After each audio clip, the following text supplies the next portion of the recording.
Yeah,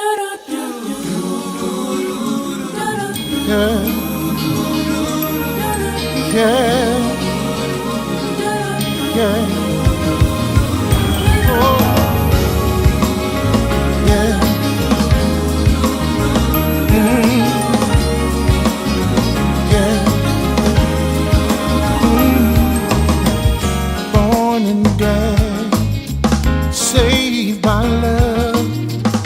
Count my blessing from above. Though in darkness, have no fear. Light will shine on those holding near. They know that sorrow they will pass. For I know in this life there will be something. But remember that love, yes it will. Love will reign. Yeah. Love will reign. Yeah. In my heart, I believe it. Love will reign. Oh, yeah.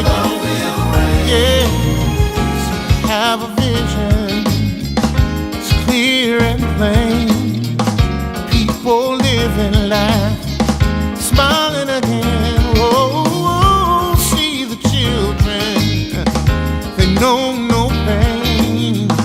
Far from pressure, stress and strain. Oh, sorrow, they will pass. For I know in this life there's gonna be some pain. But remember that love, yes it will. I know. Yeah. Love will reign. Gotta believe it.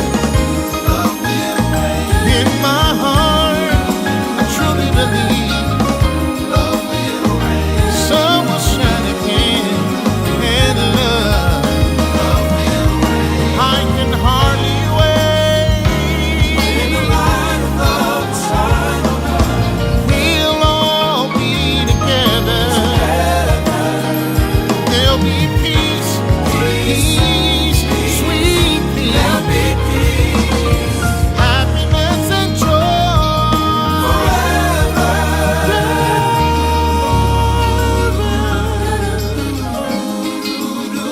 Oh, yeah.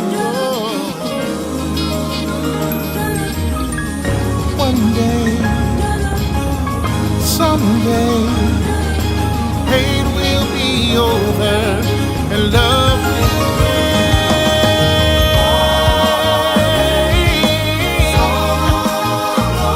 They won't last, for I know in this life there's gonna be some pain. In the end, love will reign. Yeah. Love will reign. Said in His word, weeping may endure the night. Love will conquer all. Love will win the fight. So don't be discouraged. Don't be dismayed. The darkest hour is just before the light. Hate will be crushed, fear will be gone, love will remain and go on and on. Though the road seems rough, my friend, we know how the journey ends. Oh, yeah. La, da, da, da. La, da, da. La, da, da. Oh, oh. La, da, da, da.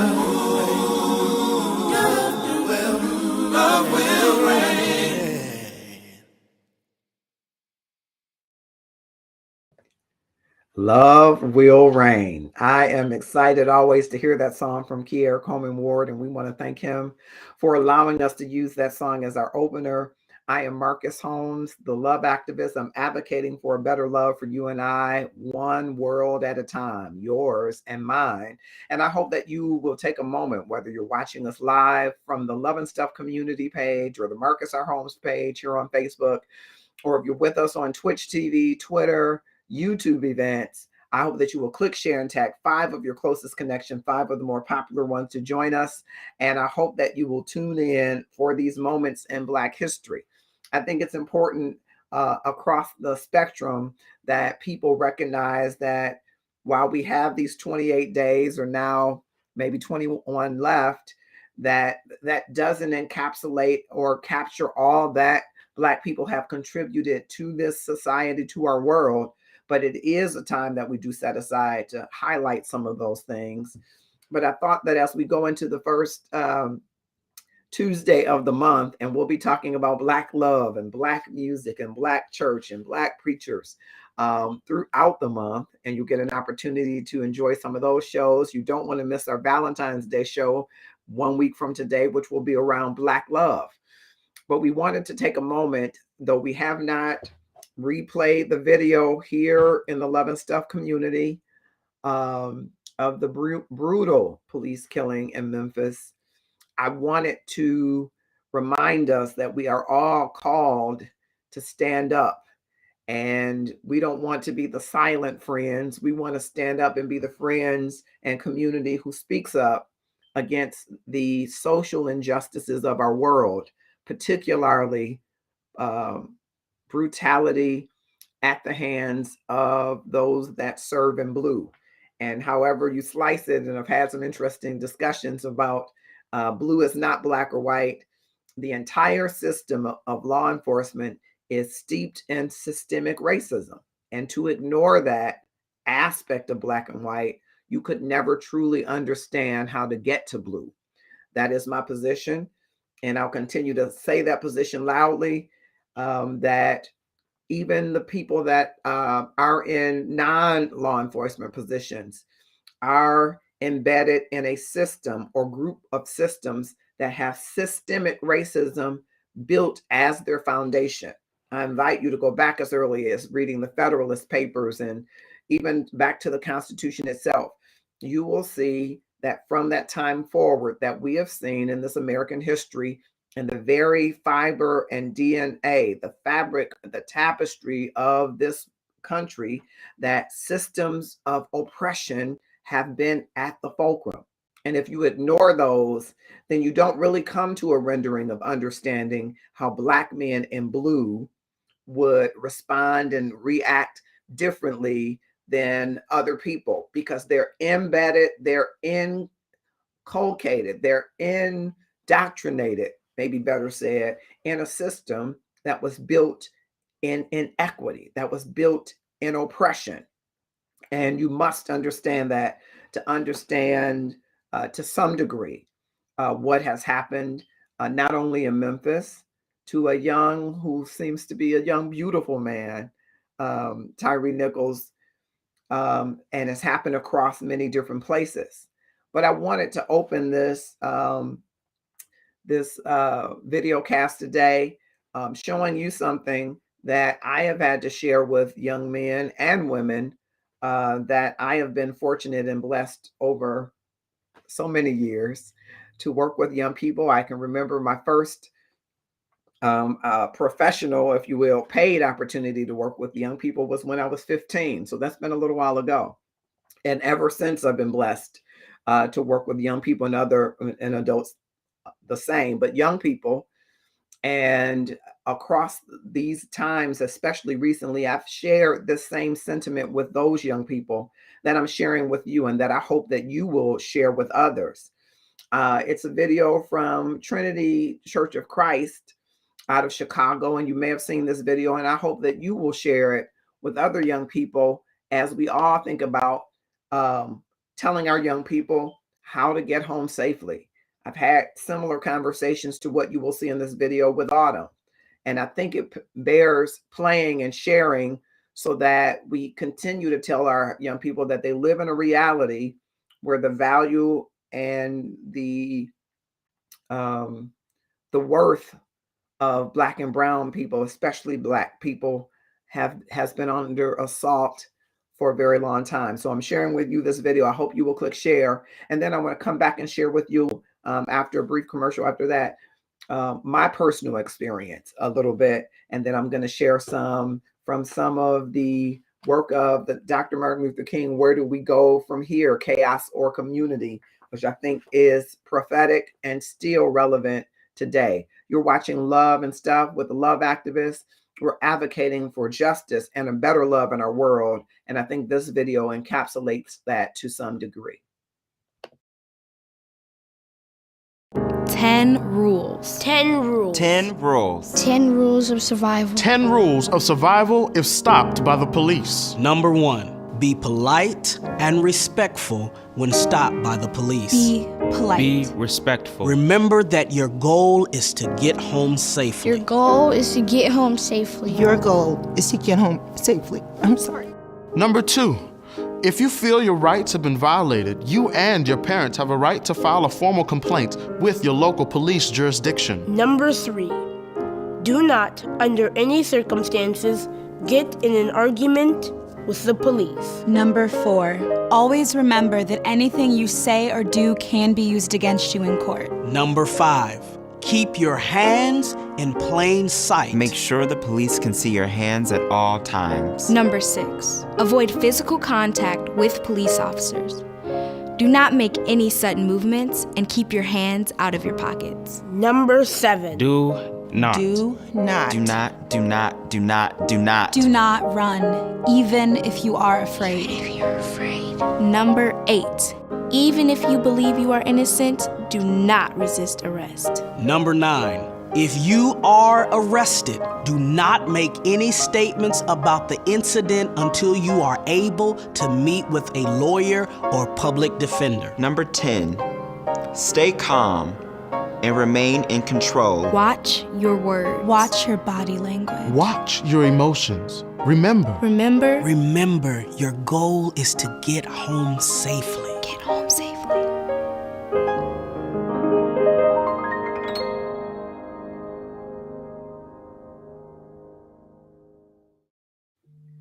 Thank you, Trinity United Church of Christ. We do not own the rights to that, but we thought we would share that. I think it's a beautiful piece done by Trinity Church of Christ. And it's a conversation that has to be held not only with our young people, as I was sharing with a colleague who was saying, hey, what are some of the things that we can do from an allyship standpoint to celebrate Black history? I said, you can be more thoughtful and think about the stark realities that exist between the majority and Black people, especially, but Black and brown people. And oftentimes when you leave the office, if you leave working in the office and 2 people are leaving and one is white and one is Black, you could leave that office and say, have a good evening. And one, that means you may be going to happy hour and you may be going home and not worrying about the issues and cares that plague your neighborhood. But to another, you might be saying, have a safe trip home, because it's not always guaranteed that someone is going to make it home who travels away from work. In fact, the statistics that I've come across says that 96% of police brutality happens during a routine traffic stop. I want that to sit in with you for a minute and think about the times that you left from home or work or wherever to go from point A to point B, that there would be a chance that if you were stopped, 96%, that stop could have involved police brutality. So saying good evening, for some is saying, I hope you make it home safely. And if we can just begin to think about what people have to endure to get home safely while driving Black, what people have to do to be able to shop in certain places while shopping Black, you begin to become more thoughtful and hopefully somewhat empathetic to what is happening to your brothers and sisters of the different ethnicity and or color. And so I wanted at this point to share from my personal experience. In general, I feel that I have been fortunate and blessed to have been given the tools and resources that God has afforded me. And that doesn't make a perfect existence for me. There have certainly been stairs without roses, without rose petals, as it were. But I will say that I feel like I was reared in a working middle class family with a lot of love and a lot of fussing. And I feel that I went to decent schools, was given decent opportunities, and not living far from middle and upper class African Americans and Caucasians, some of which I went to school with, though I saw the difference in our realities. But I realize that I too am Black American, right? And I don't think any time in my life brought that more clear to me than a time a few years ago that I had the opportunity to travel to Princeton, New Jersey, to take my sweetest sweetie girl in the whole wide world, the most beautiful sweetie girl in the whole wide world, Autumn, to a summer opportunity at Princeton University.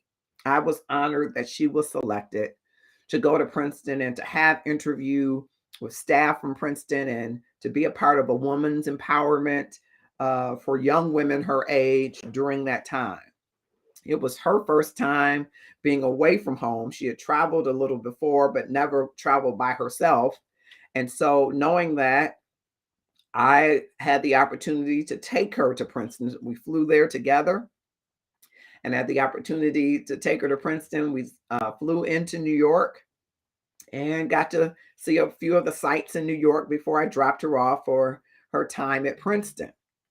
And it was an emotional time for me because it would be the first time I would leave her alone somewhere where I couldn't get to her because I was going to stay the day in New York, meet a friend who lived in Philadelphia who was going to meet me in New York, and enjoy some of the New York town and then fly back home. And she would be flying back home by herself.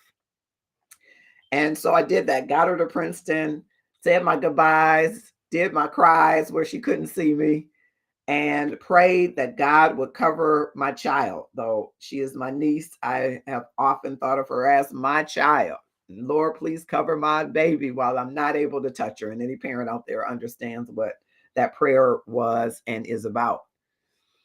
And I drove across the bridge, which was too high for me. I don't like high bridges, and made it safely into New York and found I had an Airbnb that I had arranged for, got there, and the Airbnb was nothing.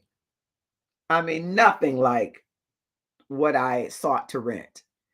It was not pet free, which is a big issue for me. Pet dander and things are a big issue for me.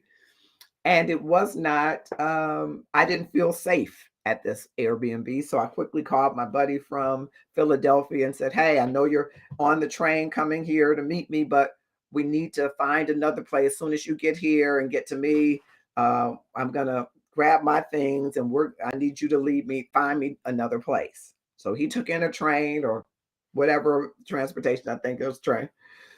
And he met me and I was off Adam Clayton Powell Boulevard. I will not forget. I believe that was the street. I'll have to ask him, my dear friend who is a Facebook friend who may see this. And we left. And shortly after leaving, I made a right turn on a street and proceeded down the street, to which I hear these sirens going.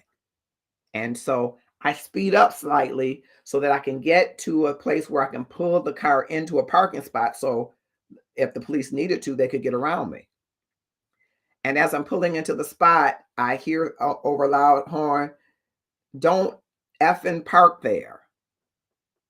I realized at that point that the police was following me and that the police, for some reason, thought that I had maybe broken the law. I froze and pulled my car back in the street, to which he yelled, pull over, which is what I was intending to do. I pulled over and pulled up to make enough room for him, and he blocked me in. And he jumped out of the car and came over to my window and hit on the window because it was partially rolled down. I rolled it all the way down and said, "Good evening, officer." And he started to scream at me. Now, for me, screaming is not something that helps me. It sometimes sends me off, but I felt a cool calm come over me. And as I began to focus in on what he was saying, he was actually telling me that I had run the red light, that there was no turn on red at the sign, and that I had basically run through the light. And I responded as calmly as I think I thought I was being. I didn't remember seeing any signs. I'm not from here. I apologize if I missed the sign, but I don't recall seeing the sign. And he responded, "You saw that effing sign and you effing turned. Give me your effing information." I said, "Mr. Officer, did I do something wrong?" He told me, in as many expletives, "Yes, you did." And so I'm nervous now. I said, "Well, I'm gonna not make any sudden moves, but I'm gonna reach for my ID," which I said, "It's in my back pocket. Is that okay?" He never responded. So I look at my friend and he just says, it's all right. Just stay calm." So I go to reach. He said, "What you reaching for?" I said, "Sir," I said, "I'm getting my wallet. My ID is in the pocket. You should have had your ID out." So now I'm incensed, but holding it in. I get the ID out and he says, "Okay, where is the registration insurance?" I said, "This is a rental car. I'm going to reach in the compartment if you don't mind and get it." So he doesn't respond. I reach in there. I hand him what I believe is the rental agreement, which has the insurance in it. And he walks away and he comes back and he throws the rental agreement into the car and says, "This car is stolen. This is expired." I said, "No, sir. I just rented the car today. It certainly can't be expired." And he said, "Well, this ain't the rental agreement." So the papers, because he had separated them, hit me in the face. And I thought, where is Kimberly Hall Wagner or Tracy Green? Because I'm going to jail today. That was my thought. I thought, with all of the Herbert Holmes, bless his memory, that's inside of me, I thought, I'm going to jail today. But a still small voice that sounded like my mother's voice said, "No, you're not. Stay calm." I managed to look at the papers and saw it wasn't the rental agreement that I had rented. It must have been the old agreement. And I said to my friend, "Hey, Bernard, can you open the glove compartment? I think it's in there." He opens it and pulls it out, and I give it to the guy. He snatches it from my hand and walks to his car and checks it out. It checks out. He comes back 20 minutes later with a ticket and says, "Here's where you go to pay the ticket. I see that you're not from here. Where are you going?" I said, "Well, on top of this bad experience, Mr. Officer, I had a bad experience at the Airbnb where I was staying. So I'm going to find a hotel that's closer to the airport so that I can get out of New York." He said to me, and I'll never forget it, "It could have been worse."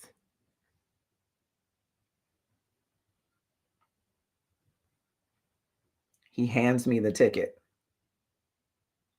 says, "You're free to go," and pulls off.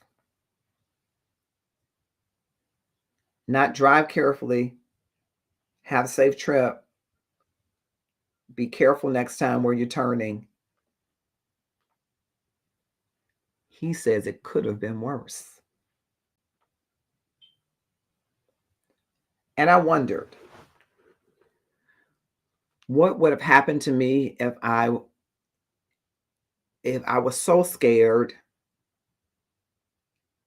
that I tried to run? or was so scared and frightened that in my nerves, I would have been my more than usual witty and more than usual sarcastic self. And would a traffic stop need to result in the end of my life? I don't think it was because I had practiced these responses. I've recounted it over and over and over again in my mind because I cannot get out of my mind that he said it could have been worse. And he was right. It could have been. I would have been, could have been another statistic. I could have been what we've seen happen time and time again for what was a routine traffic stop. I, of course, circled that block, and there was no sign. Now, maybe at some point before then there was. Maybe there used to be a sign over the red light that's just for that lane, but it had turned green. And for that, for someone who has never been a driver in New York, but other times that I've gone to New York, it was either in and cab or in and straight to where I'm going. So I wouldn't have navigated that street before. That was the result. And it could have been worse. I wanted to share that, not because I fully empathize or understand what has happened, the gravity of what has happened to people who didn't go home, who couldn't get on the next flight to Detroit from New York. But that I understand being in a situation and feeling as a man humiliated, feeling as a Black man lesser than, feeling as if those who have been called to protect and serve see us as the enemy. I certainly did call those attorneys that I mentioned earlier once I got to a safe place. And they were thankful because they know me. And I must admit, though on a love journey, I have a way with words when I feel that I have been mistreated. I'm thankful for whatever reasons. Holy Spirit, still small voice, love, said to me, "You're going home today." But it could have been worse. And I believe that we, you and I, in the celebration of Black history, have to see and hear the stories of Tyree Nichols and people who didn't come home, and those of us that did, and decide that we have to do something different about it. We could just continue to be purveyors of content that shows police brutality and stand suspended on the sidelines, shaking our heads about what happens in the system. We could offer commentary about whether they're white or whether they're Black. And I think those are important things to discuss if you're thinking of them of blue in the context of Black and white, in that there is a system in which people are indoctrinated that sees Black people at a disadvantage, that sees the marginalized at a disadvantage, that sees people by not the content of their character, but by the color of their skin. And that's part of the system that has told some of our beautiful Black and brown men and women who wear blue that their blue makes them something that is non-Black, that kind of makes them the overseer on the plantation of a living, breathing slavery that exists today. That somehow that blue uniform empowers them to keep us down because they are not us. They have risen to a better us. However you slice it, it's still from this systemic position of racism that has been interwoven in every fabric of the DNA of this country. And to ignore that and say, okay, now it's Black cops. What do you all have to say? It's not just white people. It's the impact of the systems of oppression on Black people who are put in blue uniforms or who choose to wear them. And the brave men and women every day who battle that, whose morality battles with that every day, some days feeling as if they're winning and as if they're losing. Before I go to this, share with you in this commercial, I wanted to read, again, I've been reading on a couple of occasions and kind of as a promotion of one of the members of the Love and Stuff community. You will be familiar with her, Reverend Dr., soon to be Dr. Valencia Etner, who is a pastor in the Dallas area now and who is the founder of V Encourage Ministries that you can see every Tuesday on Valencia Etner here on Facebook, or those of you that are on other platforms, join her. And she co-authored a book called Little Fires Everywhere, Pandemic, Protest, Politics, and Power. She co-authored this book with Reverend Dr. Van Carl Williams. And in this book, she writes from the epilogue that I want to share with you, why the fires will continue. Waiting no more, the time is now, she says. 401 years ago, African Americans arrived on these shores, and the diabolical institution of slavery, which morphed from a labor experiment to a serial, intentionally dehumanizing, disregarding, stereotyping, murdering, hate-ridden, generationally reinforced mindset that has so infiltrated the very fiber of America that it has taken an enough is enough diverse grassroots movement to even get those who are the beneficiaries of the ingrained mindset and its economic benefits to even consider what has been perpetrated for 400 plus years. For those who thought that electing an African-American president was the recompense, Moscow Mitch, for the systemic ways in which those whose foreparents were slaves in this country are treated to this day, you are categorically mistaken.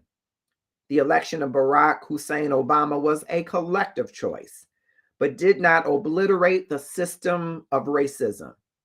And while he was able to achieve this pinnacle, his status did not and does not excuse or allow for a misconstrued judgment on those in the African American community who have not been given the same opportunities or who have been blocked, misguided, and dismissed by bigoted educators, racist officials and employers, and yes, those in the religious community who have been consistently misinterpreting biblical texts for political gain.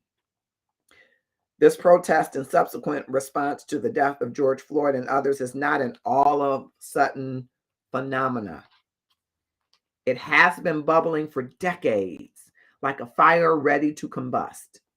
The cries of mistreatment have been ignored and disregarded. The pain of unmerited death by those sworn to protect and serve all people continues even in the midst of protest. The wealth disparity, which results in a lack of basic needs, including living in food deserts, and a lack of quality health care, have contributed to the disproportionate occurrence of the deadly COVID-19 virus and its effects on African Americans. These tangible issues, along with the ever-present undercurrent of assumptions of diminished intelligence, age-old stereotypical expectations of character and integrity deprivation, and the ever-present adages of not good enough, not smart enough, not attractive enough, have added fuel to the no more resolve of African Americans. The struggle of waking up Black in America has activated the masses, especially the young who are not willing to fall victim to the weight posture of older generations. For Black Lives Matters, Colors of Change, and other groups that are crossing racial demographics, the time is now. No more waiting, no more talking and doing little while the tenets of faith have a place.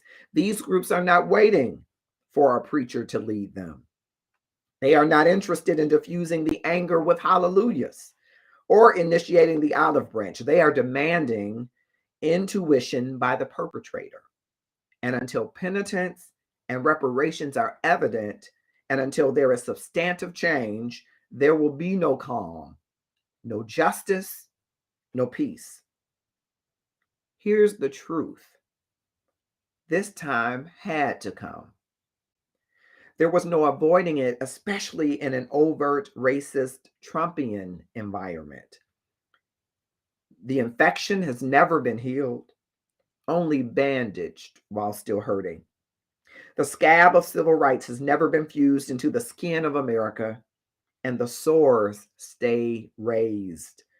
Only when the perfunctory, rudimentary, going through the motions acts give way to real acknowledgement and repentance with action will America ever hope to be the United States. In fact, it needs to cease from using that erroneous description until it resembles the truth. America, God's grace, which is sung about, America the beautiful, has been cheapened by the inability or the lack of desire to see and acknowledge the sins of white foreparents of slave owners and rapists and capitalist pimps, by the cheering of the masses as multiple persons were lynched merely because of their heritage, by the twisting of scripture to oppose the dehumanizing of persons throughout history, by the institutionally driven profiling of African American men as probably criminal, no matter their status, by the over-sexualization of African American women, by zoning and city planning that allows food deserts to make food quality inaccessible for many neighborhoods, by substandard health care, if available at all, and by the reduced expectation of educational systems that position African American children to underachieve, continuing the vicious cycle of poverty and disenfranchisement. For those who ask, what do they want? Let's start with the above mentioned issues. Then maybe we can sit at the table and figure out if united is attainable. But until then, we will protest, plan, push policy, and yes, pray simultaneously. We are skilled, capable, astute, and angry enough that backing down is not an option. Waiting is a hard no. The time is now. Pay attention. Thank you, Dr. Valencia Etner, for this work. I hope that you will get this work. You can go to her website to get this book, Little Fires Everywhere. Pandemic, Protests, Politics, and Power.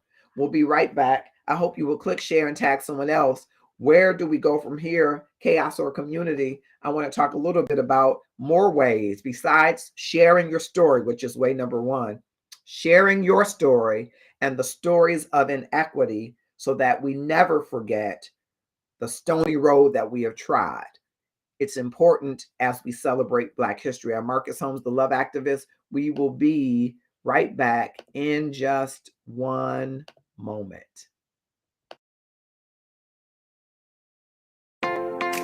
What you wear says something about you, about who you are, what you believe, and what you stand for. So here in the Love and Stuff community, we wear the brand that we live, and we live the brand that we wear because we love the brand. It's all about increasing the amount of love in the world and upping our love game. And if that's what you're about, you should wear it too.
We love to share some of those clips of the quotes of the late Dr. Martin Luther King Jr. And if you want a copy of those quotes in that video, as some of you have requested, don't forget to inbox us at Love and Stuff. We'll be happy to get it to you. I wanted to share one of the photos, and I'm gonna see if I can share it a different way. A quote from James Baldwin. I thought it was interesting as I was sharing my story with you of another story that I wanted to be able to share. Interesting quote, and I'm trying to see if we have it in our library here. A quote from him on Black cops. And it was a controversial quote then, and it still is a relevant rather, and maybe reverent comment now.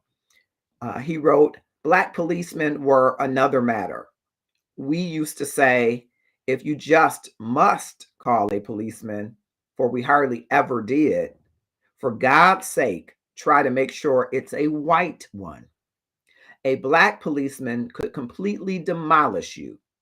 He knew far more about you than a white policeman could, and you were without defenses before this Black brother in uniform, whose entire reason for breathing seemed to be his hope to offer proof that, though he was Black, he was not Black like you." And I believe, though it's a controversial statement, that we might find some truths in it, that this oppressive system has the oppressed becoming a form of the oppressor so that they don't get identified as one of the oppressed. And we see that through a capitalist system of countless African American men and women who have made great strides in every aspect of life, from business to arts to entertainment, and who rarely reach back down to help others. Not all, but we have seen it, where they differentiate themselves as the bourgeoisie. And I think it is great for everyone to be upwardly mobile in every area. But because we are not in our DNA colonialist, we are communalist, not communist. Let me make sure you get that. Don't take that soundbite. We are a communal people. The village is well when the children are well. We are well when we all are well. And so it is an important aspect of that, and I wanted to share that with you. I also wanted to share, before we go, where do we go from here, chaos or community, from the work of Dr. Martin Luther King Jr. In one of the chapters, Racism and the Backlash, is one of the chapters from which I want to share a little bit from his book, Where Do We Go From Here?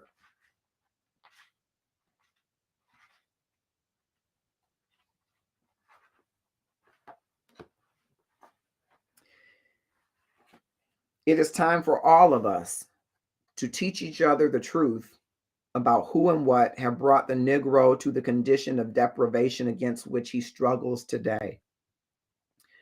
In human relations, the truth is hard to come by because most groups are deceived about themselves. Rationalization and the incessant search for scapegoats are the psychological cataracts that blind us to our individual and collective sins. But the day has passed for bland euphemisms. He who lives with untruth lives in spiritual slavery. Freedom is still the bonus we receive for knowing the truth. Quote from the Bible, "Ye shall know the truth, and the truth shall set you free." Unquote. It would be neither true nor honest to say that the Negro's status is what it is because he is innately inferior, or because he is basically lazy and listless, or because he has not sought to lift himself by his own bootstraps. To find the origins of the Negro problem, we must turn to the white man's problem. As Earl Conrad said in a recent book, The Invention of the Negro, quote, "I have sought out these new routes in the unshakable conviction that the question involved there cannot be and never could be answered merely by examining the Negro himself, his ghettos, his history, his personality, his culture. For the answer to how the Negro status came to be what it is does not lie essentially in the world of the Negro, but in the world of the white," unquote. In short, white America must assume the guilt for the Black man's inferior status. Ever since the birth of our nation, white America has had a schizophrenic personality on the question of race. She has been torn between selves, a self in which she proudly professed the great principles of democracy, and a self in which she sadly practiced the antithesis of democracy. This tragic duality has produced a strange indecisiveness and ambivalence toward the Negro, causing America to take a step backward simultaneously with every step forward on the question of racial justice, to be at once attracted to the Negro and repelled by him, to love and to hate him. There has never been a solid, unified, and determined thrust to make justice a reality for Afro-Americans. A step backward has a new name today. It is called the white backlash. But the white backlash is nothing new. It is the surfacing of old prejudices, hostilities, ambivalences that have always been there. It was caused neither by the cry of Black power nor by the unfortunate recent wave of riots in our cities. The white backlash of today is rooted in the same problem that has characterized America ever since the Black man landed in chains on the shore of this nation. The white backlash is an expression of the same vacillations, the same search for rationalizations, the same lack of commitment that has always characterized white America on the question of race. What is the source of this perennial indecision and vacillation? It lies in the congenital deformity of racism that has crippled the nation from its inception. The roots of racism are very deep in America. Historically, it was so accepted in the national life that today it still only lightly burdens the conscience. No one surveying the moral landscape of our nation can overlook the hideous and pathetic wreckage of commitment twisted and turned to 1,000 shapes under the stress of prejudice and irrationality. This does not imply that all white Americans are racist. Far from it. Many white people have, through a deep moral compulsion, fought long and hard for racial justice. Nor does it mean that America has made no progress in her attempt to cure the body politic of the disease of racism, or that the dogma of racism has not been considerably modified in recent years. However, for the good of America, it is necessary to refute the idea that the dominant ideology in our country, even today, is freedom and equality. While racism is just an occasional departure from the norm on the part of a few bigoted extremists. What is racism? Dr. George Kelsey, in a profound book entitled Racism and the Christian Understanding of Man, states that, quote, "Racism is a faith. It is a form of idolatry. In its early modern beginnings, racism was a justificatory device. It did not emerge as a faith. It arose as an ideological justification for the constellations of political and economic power, which were expressed in colonialism and slavery. But gradually, the idea of the superior race was heightened and deepened in meaning and value so that it pointed beyond the historical structures of relation in which it emerged to human existence itself," unquote. In her Race, Science, and Politics, Ruth Benedict expands on the theme by defining racism as, quote, the dogma that one ethnic group is condemned by nature to hereditary inferiority and another group is destined to hereditary superiority. It is the dogma that the hope of civilization, depends upon eliminating some races and keeping others pure. It is the dogma that one race has carried progress throughout human history and can alone ensure fitness and future progress, unquote. Since racism is based on the dogma, quote, that the hope of civilization depends upon eliminating some races and keeping others pure, its ultimate logic is genocide. Hitler, in his mad and ruthless attempts to exterminate the Jews, carried the logic of racism to its ultimate tragic conclusions. While America has not literally sought to eliminate the Negro in this final sense, it has, through systems of segregation, substituted a subtle reduction of life by means of deprivation. If a man asserts that another man, because of his race, is not good enough to have a job equal to his, or to eat at a lunch counter next to him, or to have access to certain hotels, or to attend schools with him, or to live next door to him, he is by implication affirming that this man does not deserve to exist. He does not deserve to exist because his existence is corruptive and defective. Racism is a philosophy based on a contempt for life. It is the arrogant assertion that one race is the center of value and object of devotion, before which other races must kneel in submission. It is the absurd dogma that one race is responsible for all the progress of history and alone can assure the progress for the future. Racism is total estrangement. It separates not only bodies, but minds and spirits. Inevitably, it descends to inflicting spiritual or physical homicide upon the out group. Of the two dominant and contradictory strains in the American psyche, the positive one, our democratic heritage, was the later development on the American continent. Democracy, born in the 18th century, took from John Locke of England the theory of natural rights and justification of revolution and imbued it with the ideal of a society governed by the people. When Jefferson wrote the Declaration of Independence, the first government of the world to be based on these principles was established on American soil. A contemporary description of Benjamin Franklin might have described the new nation. Quote, he has torn lightning from the sky. Soon he will tear their scepters from the king, unquote. And Thomas Paine in his enthusiasm declared, quote, we have the power to begin the world over again, unquote.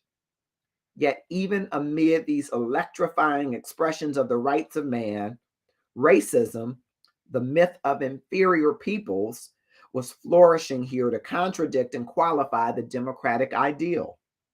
Slavery, was not only ignored in defining democracy, but its enlargement was tolerated in the interest of strengthening the nation.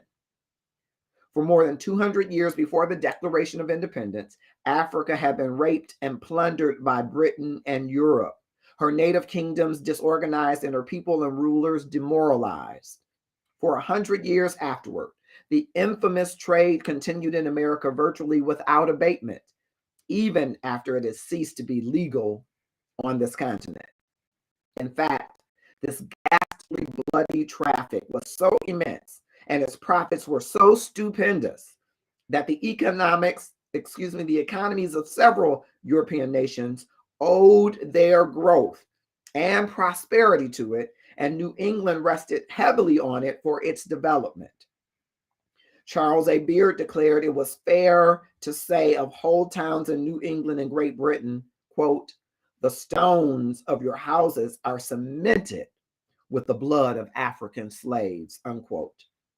Conservatively estimated, several million Africans died in the calloused transfer of human merchandise to the New World alone. It is important to understand that the basis for the birth, growth, and development of slavery in America was primarily economic. By the beginning of the 17th century, the British Empire had established colonies all along the Atlantic seaboard, from Massachusetts to the West Indies, to serve as producers of raw material for British manufacturing, a market for goods manufactured in Britain, and a source of staple cargoes for Britain's ships engaged in world trade. So the colonies had to provide an abundance of rice, sugar, cotton, and tobacco. In the first few years of the various settlements along the East Coast, so-called indentured servants, mostly white, were employed on plantations. But within a generation,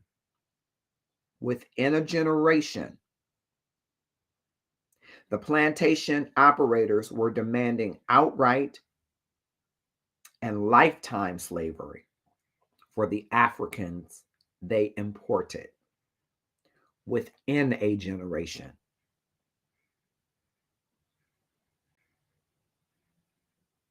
As a function of this new economic policy, Africans were reduced to the status of property by law, and this status was enforced by the most rigid and brutal police power of the existing governments.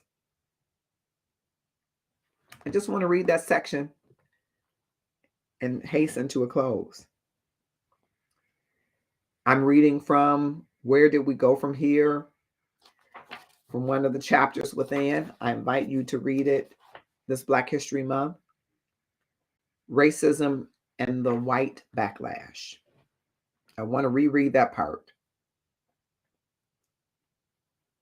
By the beginning of the 17th century, the British Empire had established colonies all along the Atlantic seaboard, from Massachusetts to the West Indies, to serve as producers of raw materials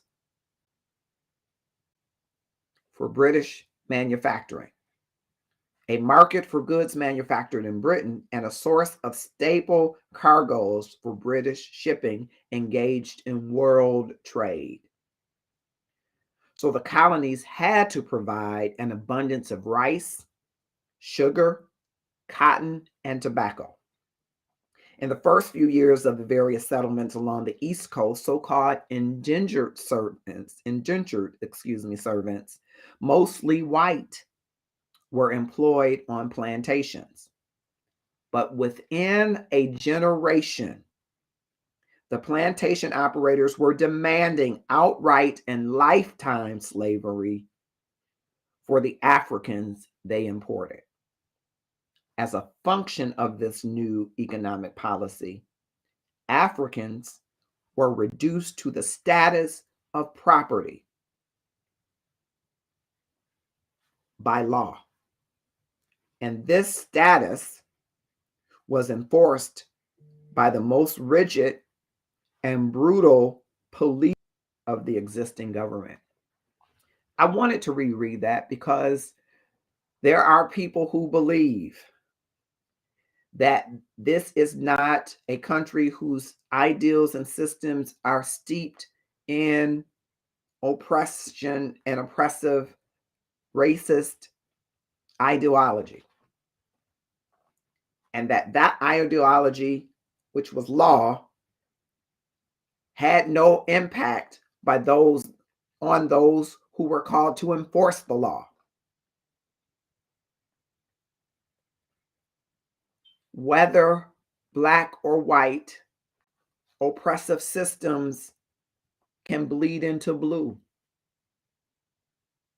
And those who are inculcated, indoctrinated into the culture and principles of this rigidity in enforcement and reducing African Americans to the property status or less than equal status, or seen as probably criminal status, has resulted, and will continue to result unless we stand to make changes in outcomes that we've seen in Tyre Nichols, George Floyd, and even Marcus Holmes, though by miraculous intervention, I made it home. As I prepare to close, I'll read one more piece of it that says, all men made in the image of God. God, as everybody knows, is not a Negro. Therefore, the Negro is not a man. And I invite you, because I wonder how much more of this prophetic work is still before us to happen. This is prophetic work from Dr. Martin Luther King. I invite you to read Where Do We Go From Here? Chaos or Community, if you haven't, and during this month to reread it. What can we do in Black History Month? There are a number of ways, and we're going to be talking about them all month. One of the things you can do is read. You'll learn something from the reading. Yes, Valencia Adner, I'm sorry you missed. I read from your book, so shout out yourself. I read, and I'll invite people to drop your link in the comments to read. I read your epilogue, which I think is not just the epilogue is thought-provoking and challenging. I think so much of this is thought-provoking and challenging, and I raised your voice tonight as a value part of our Love and Stuff community. During this time, I just need people to know I want one of the ways I think you can celebrate Black history is to read. Great books. There are so many resources to read, even if you're not a reader. If you do Audible, if you like to watch video, tons of video out there. If you want to go to Black History Makers, so many sites out there. And if you reach out to me, I'll be willing to share. Maybe I'll have ask Mama V and others to help us a list of reading lists that we can come back together and talk about throughout the month. But this book, co-authored by Dr. Valencia Etner, soon to be Dr. And Dr. Van Carl Williams, they co-authored this Little Fires Everywhere, Pandemic, Protests, Politics, and Power. You should get this book to read. I think it's relevant reading. Of course, A Call to Consciousness encompasses some of the landmark speeches of Dr. Martin Luther King Jr. I am inviting you to read Where Do We Go From Here? Chaos or Community, and I'll be sharing other pieces from that. So one of the things you can do is read. The other thing you can do is empathize with the stories of others that you do not know who have experienced police mistreatment or brutality. Of course, I shared my story of the time in New York. I was not a victim of brutality in the sense the language was brutal, right? The language was abusive, but there were no blows thrown. Thanks God, because I'm still here. Because I could have gotten nervous and tried to run out the car, or I could have, if he would have threw paper and really harmed me, I could have, responded some other kind of way. Empathize with those stories that you hear. Don't just be purveyors of the content. And in doing so, share those stories. So people have shared Tyre Nichols' video. I just recently watched it because I just want to be able to share the story. And that's why, as I opened with the 10 things that you should do if you're stopped, I'm going to close with that. But I think it's important to share the stories, that people see the faces, the names, hear the parents' stories, parents burying their children, hear the stories of spouses and children of those persons whose lives were taken too soon. Share their stories. Share them with your coworkers who are on the other side of your ethnicity, who are non-white, and have productive dialogue around what your experience is in this world. And one example I gave to someone that I share with you, a Black colleague and a white colleague are leaving work, and the white colleague is saying it's Black History Month and I don't know what I should do. And the Black colleague says, well, you normally tell me good evening, but do you really know that good evening for me means get home safely? Because 96% of the traffic stops and that 90% of the police brutality are from routine traffic stops. And a large percentage of those are African Americans. So where you get to go home to your sprawling home and white picket fence, I got to navigate my way home so that I am not profiled while driving Black, and let dialogue ensue. Celebrate Black history by asking the people that you regularly speak to and talk with, are you registered to vote? Are you prepared to vote for mayors, judges, aldermen, council persons, state representatives? Do you know the legislation that is before them that they are considering that will impact you and Black and brown communities? You want to celebrate Black History Month? Buy something from a Black manufacturer, a Black business, and spread the word about the great product and service that you received. Recirculate your dollars within your own community. These are a few of the ways that you can celebrate Black history. And while we're Black, we put the B in Black all year long. We want to highlight during this time Black history. We want to highlight it in a way that we help to inform each other on how to celebrate it. As I opened, I intend to close. And thank you all. Thank you so much for joining across platforms. Thank you for those of you that are on YouTube, and some of you on YouTube that are across seas. I love it. Thank you so much. And thank you for those of you that are within the community. But I want you to share this video widely. And next week, which is Valentine's Day, we will have a show around Black love. We'll talk to you a little bit more about that as we get closer to that date.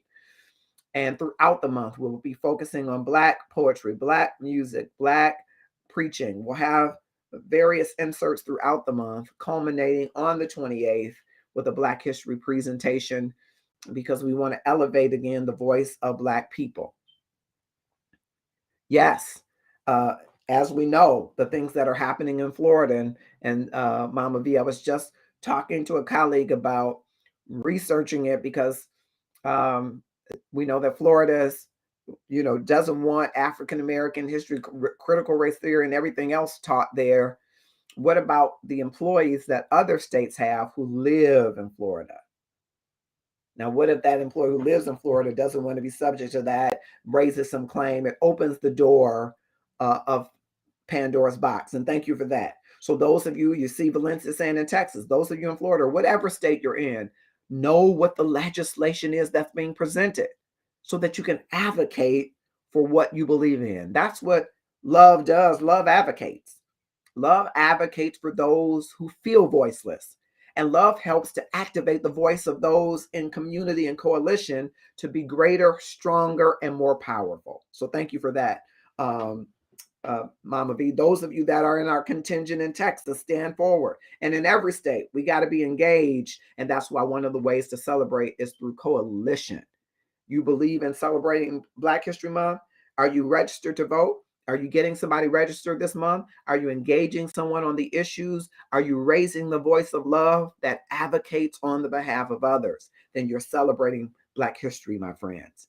And so I'm hoping that you will share this widely. I'm closing where I opened because I want you to see from Trinity United Church of Christ in Chicago, this piece on what you should do or shouldn't when you get stopped. I'm Marcus Holmes. I'm the love activist. I'm advocating for love in our world. And I hope you will join me in a community of people filled with love, not perfect people, none of us. We are imperfect people, but we're standing to increase the amount of love in the world in every aspect of the world. People see love and say, oh, you're talking about a boo or bae. I don't have a boo or bae. That's great or not, depending on where you are in your life. You may not be ready for one. And even if you are, you don't want to just get anyone. But love is so much more broad than just one expression of that love. Love is standing forward in you to be bold and declare what is right, and to declare what is equitable, and to declare what is justice. And that is a powerful expression of love that changes our world. So it's upping your love game. It's increasing the amount of love in the world. And some would say it's a shame that we have to educate our people and our children about what to do if you are stopped, but it's our reality until we stand up together and help to make the changes that are necessary. I'm advocating for better love. What about you? This is Love and Stuff, and I hope you will share widely. As we go to this closing, I want you to know how to get home safely, and I hope you will share this part of the video and the entire video with others. While we do not own the right to Trinity's video content, we happily share it as a part of public domain so that you will know how to get home safely. Be well and see you soon. 10 rules. 10 rules. 10 rules. 10 rules of survival. 10 rules of survival if stopped by the police. Number 1, be polite and respectful when stopped by the police. Be polite. Be respectful. Remember that your goal is to get home safely. Your goal is to get home safely. Your goal is to get home safely. I'm sorry. Number 2, if you feel your rights have been violated, you and your parents have a right to file a formal complaint with your local police jurisdiction. Number 3, do not, under any circumstances, get in an argument with the police. Number 4, always remember that anything you say or do can be used against you in court. Number 5, keep your hands in plain sight. Make sure the police can see your hands at all times. Number 6, avoid physical contact with police officers. Do not make any sudden movements and keep your hands out of your pockets. Number 7, Do not. Do not. Do not, do not, do not, do not. Do not run, even if you are afraid.